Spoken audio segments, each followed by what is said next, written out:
Hello, everyone. This is Lindsay, the Tiny Home Lady, and I'm so excited to be welcoming Christina Dronen to this pre-video chat about what's going to happen on the upcoming Thea Thursday on October 27th. Hi, Christina. Hi, how's it going? It's great. And we met in Pomona at the Great American Tiny House Show. Yeah. And you are doing some pretty amazing things with regards to tiny homes and youth that need our support. So love to Yes. hear more about what you're going to be sharing from Finally Family Homes.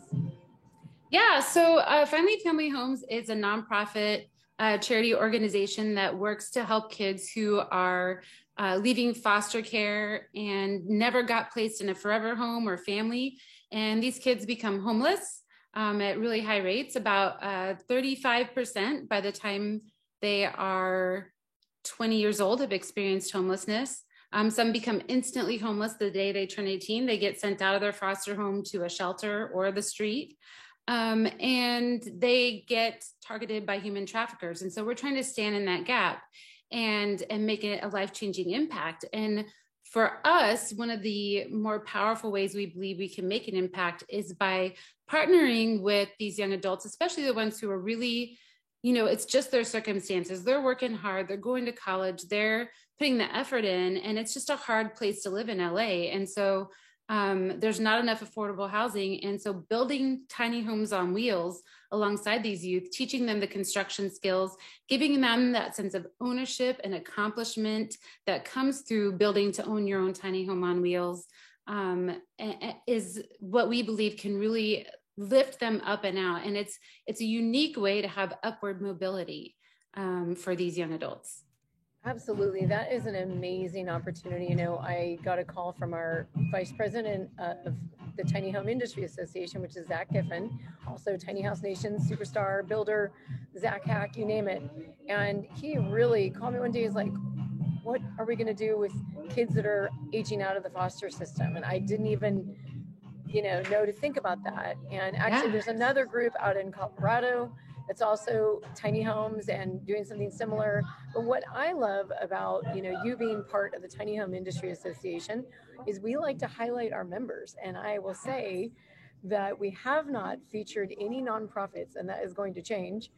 We only do one a month, so that's only 12 a year. But I'm so excited to bring Finally Family Homes to the forefront of so many people that are passionate about tiny homes. We've got members, we've got builders. So what is it that you need most from any one of our members and audience, or what are you going to be sharing and then also asking for support, on October 27th? Yeah, so I'm just going to be sharing just how our vision really comes together in terms of creating that, like I said, that sense of ownership and upward mobility.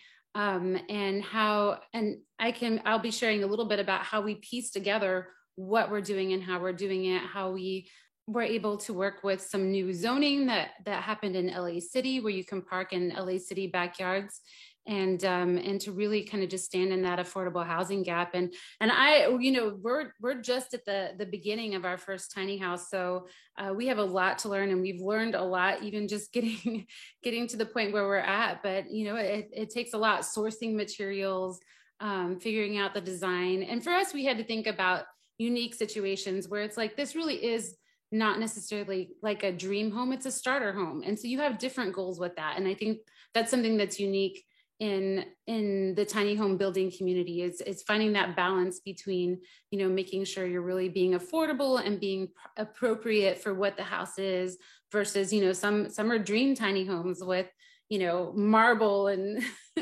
hardwood floors. We won't be going that route. So, right. Like there's a lot of builders, behind me, this is not your starter kit home. This is the home that's been evolved. However, this home built by California Tiny House is going to likely be the first HUD unit. And that gets into a whole nother, 4 types of tiny home building standards, which is something that I specialize within the Go Tiny Academy. Here we go, right there. and teaching people building standard and zoning laws and how you can work with your own city. And there's a lot of city and county ownership of land out there. And, with so many youth work hard, just make their life happen, to see them on the street it is known that it costs a city or a county a lot of money to maintain someone on a street. Yeah, the national stats for kids who age out of foster care is that over their lifetime, they will cost taxpayers $300,000 for each youth and all the supports they need. They end up staying, end up becoming homeless or needing supportive housing for longer periods of time. And I don't think that includes the stats for California, where it's about $90,000 a year to do transitional housing. And to me, we have a young lady who came out of that transitional housing with negative money in her bank accounts. She came out of that transitional housing that taxpayers paid $90,000 a year. On her way out, they were trying to get more money from her, the organization, because unfortunately, some organizations, like some foster parents, are in it for the money, and that's how these kids end up so poor. They actually get taken advantage of, and so she left with no money, horrible credit score, like not ready for life at all. No. And that's $90,000. You could build a fancy tiny house and she would have a home for 10 years, so it really is a good deal for everyone to have this kind of situation and a very affordable solution. And not only that, for the first time, I believe in 3 years, just this last week, Los Angeles opened up the waiting list for affordable housing for the first time. Now you can get on the waiting list in this short window. I mean, that's how bad our affordable housing crisis is. We are short 5.5 to 6.8 million units, and the shortfall has grown 52% since 2018. I was like, that's not even like a decade ago. That is literally just a few years ago, because we've been basically making the same homes and the number of homes since 1970, yeah. And yet our population has grown incredibly. So all factors, get affected, from people that are paying too much on housing. But back to the kiddos, what I love about, and I keep saying kiddos, I mean, I realize, I feel like I wasn't an adult until like my 20s or 30s, but all of a sudden they're like thrust in the world. Here you go, you're 18, this magical thing. Now most, families go to support their kids going to college and all that, but here you are giving them finally a family home. So what I love about it, and I can't wait to talk on the 27th, I'd love to hear more about, their building, really empowering them with those skills. And then I would imagine, people with backyards that want to house a youth that's aging out of the system, that's ready to, be located somewhere that isn't just somewhere random, and they don't have, a sense of community, but they still have privacy. You've got your own home and they have theirs. Super important.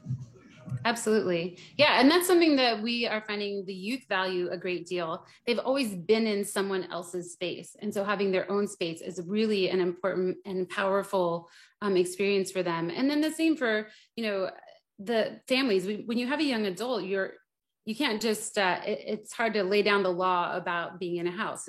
It really is a good fit for that age group, getting into a supportive housing situation, but also having, like I said, that upper mobility and empowerment. You said the magic word, mobility, the fact that, hey, that may not be their forever home, right? You said starter home, it's on wheels. So there's a lot of opportunity. They could retain it, sell it, they can take it elsewhere, whatever the scenario may be. Yeah. Wonderful. Well, I'm excited. So everyone stick around. We're going to be showcasing Christina Dronen with Finally Family Homes on October 27th at 4 p.m. because we also have a double header, which at 5 p.m. we're going to do a Go Tiny showcase, which is featuring a number of suppliers. Think of all the products that go into these homes. So I'd love to talk with you more and introduce you to these suppliers of these amazing products, from Gold Heat to Precision Temp to Univix to Nature Lou, Tiny Freedom, and then of course my Go Tiny Academy. So all those companies and more, to really provide that community connection so we can support our youth. Yeah, sounds great. I'm really looking forward to it. Yay. Thank you, Christina. Yeah, thank you, Lindsay.